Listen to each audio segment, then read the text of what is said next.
Hello everyone, my name is What If Dragon and I'd like to welcome you all back to What If Goku Knew His Origins Part 2. So in this part, we get ready to kick off the events of Goku's training as well as the 21st World's Martial Arts Tournament and beyond. So without further ado, let's begin. We open up to see Goku, Krillin, and Roshi training out in the field, each with a heavy turtle shell on their backs. It's been well over 3 months since Goku made his way back to Roshi to begin his training, as well as meeting Krillin and Launch for the first time. Roshi, upon discovering how powerful Goku actually was, knew he'd have to increase his and everyone else's training just to keep up. Now, unlike in canon, due to Goku's increased power level, his turtle shell will be an astonishing 300 pounds. And Krillin, while weaker, is much more motivated due to Goku's presence, demanded a heavier shell, so instead of 100 pounds, Roshi would double it to 200, with his own being around 250 due to him not wanting to be overshadowed by his students.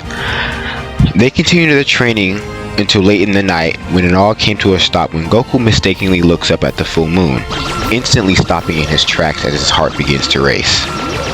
The group stops training as they turn around and hear Goku releasing feral growls and see that he begins to bulk up significantly.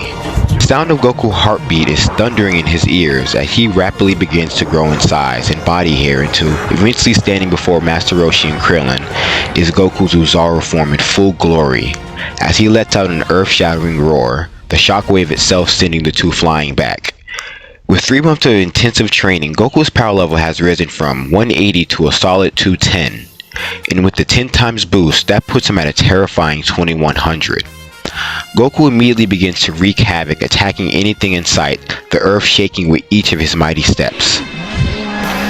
Once recovered, Krillin and Roshi balk at the sight, wondering how such a being could be Goku, when suddenly a beam of pure energy rockets over their head until it hits a mountain range, absolutely obliterating it. As well as springing the two into action, Roshi knows that neither of them could damage the beast, so he devises a plan. He tells Krillin to distract but not directly engage, as he is much too strong for the two. Krillin agrees and runs in the opposite direction, making a ton of noise, drawing Goku's attention, as Roshi tosses off his shell and bulks up, tearing through his shirt while beginning to focus his energy for a full power Kamehameha. Krillin shouts for help just as Goku attempts to stomp on him, and in the same moment, Roshi releases Kamehameha, not at Goku, but at the moon, turning it to dust. Goku begins to rapidly shrink down until he's lying next to Krillin, naked and unconscious. The two share a stunned look before collecting Goku and bringing him home.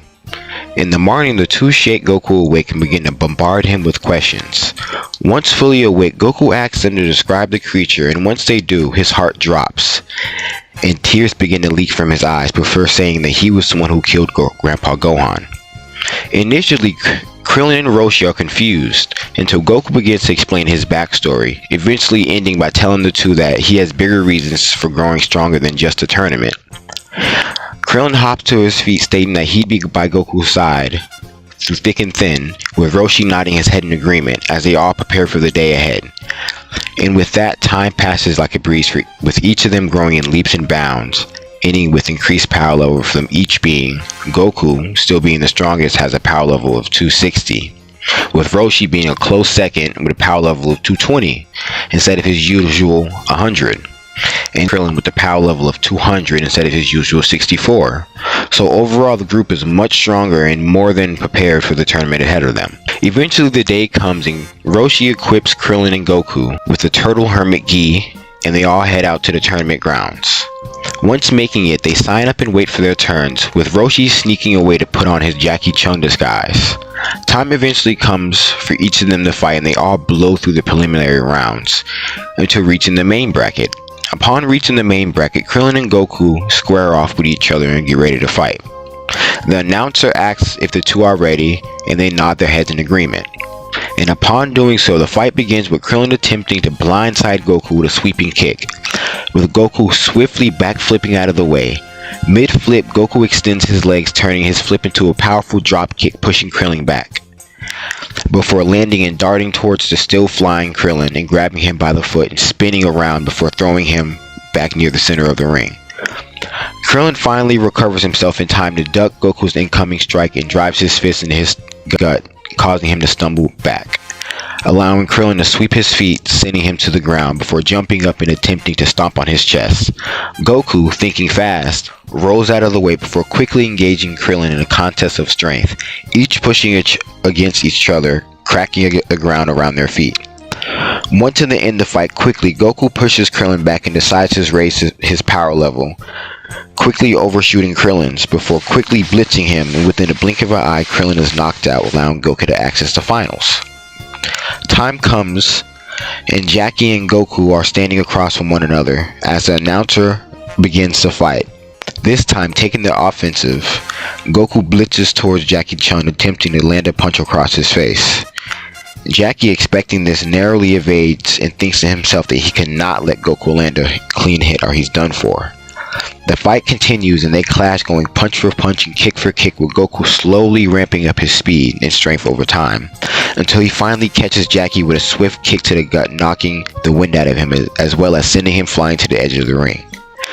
Jackie manages to catch himself before he's wrung out and stands with a dribble of blood leaking out of his mouth. Goku, wasting no time, lunges forward to begin another combination, but freezes when he hears Jackie shout, "Wait, hold on."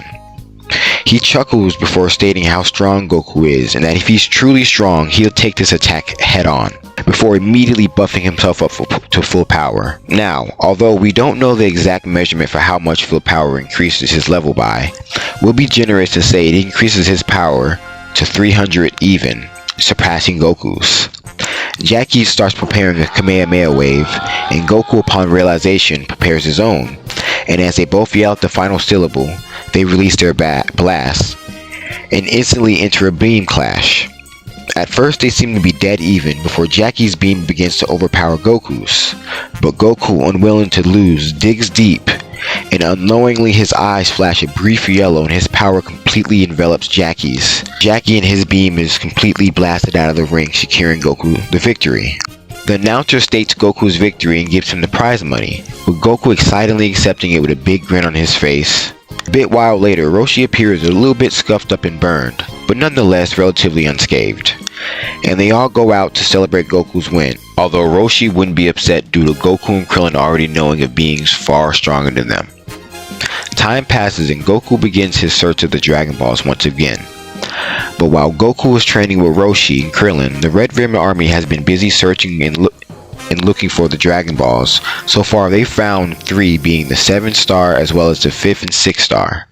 Eventually Goku comes across Colonel Silver. Within a brief struggle, effortlessly defeats him in battle and winds up in Jungle Village.